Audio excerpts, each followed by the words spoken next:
നീ എന്നെ പഠിപ്പിക്കാൻ വരികയാണോ? നിന്റെ അയൽക്കാർക്കെല്ലാം നിന്നെ കുറിച്ച് എപ്പോഴും പരാതിയാണല്ലോടാ. നീ ഈ അയൽക്കാരുമായിട്ട് വഴക്കടിക്കുന്ന നിന്റെ ഈ സ്വഭാവം ഉണ്ടല്ലോ, അതങ്ങ് മാറ്റിയേക്കണം. നിനക്കെല്ലാം അറിയാവുന്ന ആളാണല്ലോടാ.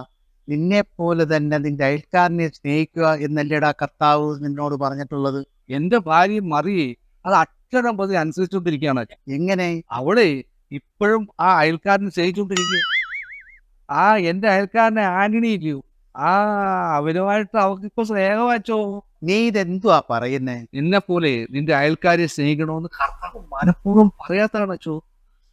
ബാക്കിയുള്ളവന്റെ മനസ്സമാനം കെടുത്താൻ വേണ്ടി അച്ചോ മനഃപൂർവ്വം പറയാ. നീ ഇങ്ങനെ കർത്താവിന് നിരക്കാത്ത കാര്യങ്ങൾ ചെയ്തോണ്ട് നിനക്ക് സ്വർഗരാജ്യത്ത് പോകാമെന്ന് നിനക്ക് തോന്നുന്നുണ്ടോ?